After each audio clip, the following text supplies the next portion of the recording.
Again. Now, Nigeria's Vice President Kashim Shettima is accusing the leader of the United Kingdom's Conservative Party, that's Kemi Badenoch, of disparaging Nigeria, her country of origin. He's told Kemi that Nigeria remains the greatest black nation in the world, even if she goes ahead and drop her first name, Kemi.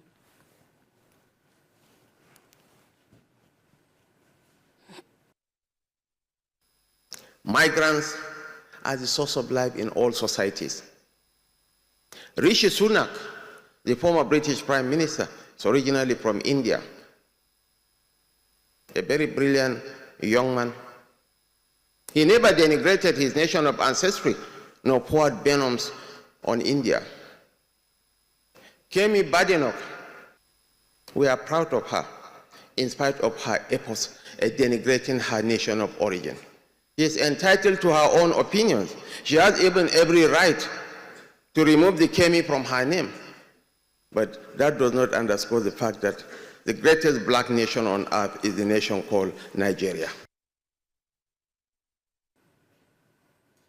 All right, let's see how this met netizens on the space of social media. For Pure Stanley, he says she should remove Kemi from her name as per you are the owner of Nigeria or you are a father. She shouldn't say the truth about Nigeria loud and clear so the world will hear her because you are in power and you don't want the world to know the truth about Nigeria under Tinubu's and your own leadership.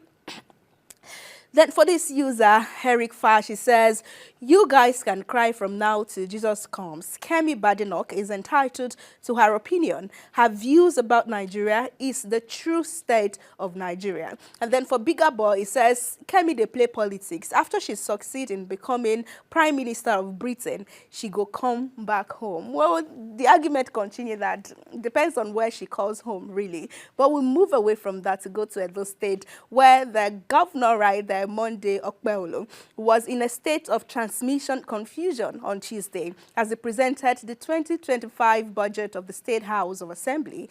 He struggled with pronouncing the value of the budget, tagged renewed hope for a rising Edo, until he admitted the figures were confusing him. Let's see, and then you have that video for yourself. 2025 appropriation bill of 605 billion 76 million 76. Let me take it again. 506 billion 605 billion. Sorry, 776 billion. Sorry. It's confusing me.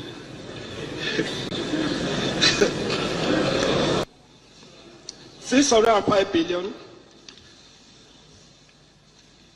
and details of the budget proposal for your consideration and approval. All right, so that was the case right there yesterday in this video that trended. Yes, let's see your thoughts and who is reacting. Right Honorable Usman says, that phobia when handling the state figure for the first time. So this is he making a case for Mr. Governor.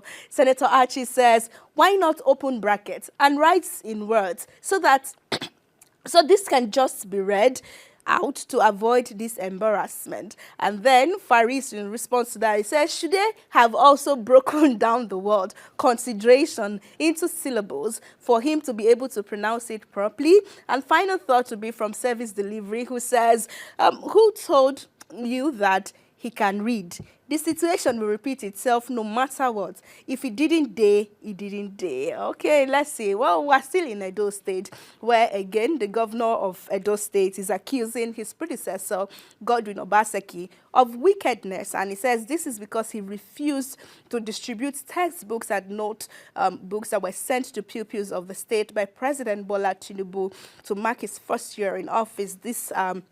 If we have this video rolling, then we will see most of the textbooks right there. Okpebholo claims that Obozeghie's refusal was due to the president picture being on the books. And then we had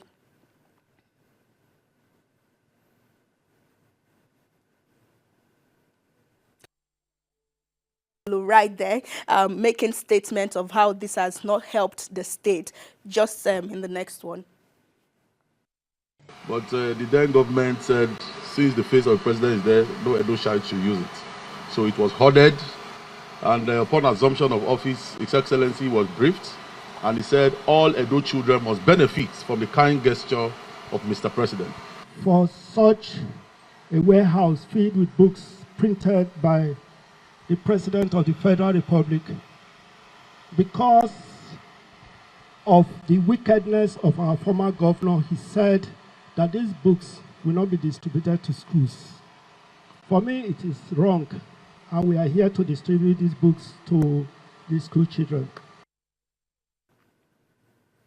All right, let's see some thoughts in reaction to this. AIT had shared this video yesterday, and these are from AIT Online. Ijasikon says, how come the books were only given to Edo and not for the other states? Or did anybody hear of any governor distributing books used to celebrate Tinubu's first year anniversary? I didn't hear of such in Ondo State. Neither did I hear of it in Osun nor Lagos State. Well, it had many people agreeing with him that they were not aware until this video yesterday. Omex Mike, he says, why would a book have his picture on it?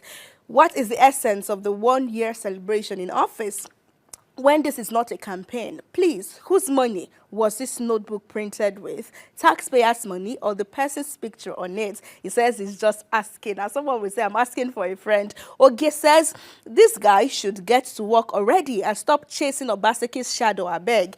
Get to work. Okay, let's have our final story for today, which would be that reactions are trailing the disclosure by the 16th Emir of Kano State, Muhammadu Sanisu II, that he expects his daughters to return their husband's slaps in the same measure if they ever slap his daughters. Sanusi was on Monday speaking at the National Dialogue Conference on Gender-Based Violence Prevention from an Islamic perspective. Well, he frowned that 45% of cases across 9 Kano State Sharia courts over 5 years are related to domestic violence, including wife beating. And he says none of those cases are light beating. As he said, the part that he talked about his daughters that netizens pulls out to react to, he says, beating your wife, daughter, or any woman is haram. That means it is forbidden. It says violence against another human being violates their basic dignity. We must teach our daughters not to tolerate it and educate our sons that it is unacceptable. If my daughters are ever slapped by their husbands, they know I expect them to slap back. I did not set my daughters to be abused. If you dislike her, send her back to me, but don't raise your hand against her. Okay. Pakpando, he says, laughing out loud, slap for slap could escalate things to unintended damage. The importance of marrying within your class and being independent at play. I don't understand why he's discussing this openly. Shouldn't it be a private father to daughter and son-in-law conversation? Oh, well, he said what he said. Boundless Living says, this one shocked me from a Muslim, but I love it. Everybody is waking up small, aura for aura, slap for slap. Okay.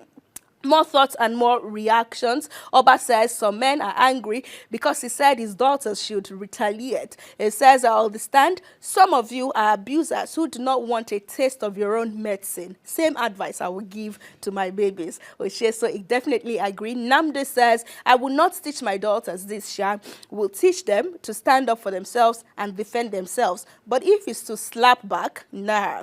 In the heat of the moment, anything can happen. At 9 out of 10, she will lose. No matter what I do, she would be gone for good. And he says that's the bitter truth right there. Absolutely, that's the much time would allow us to take our stories.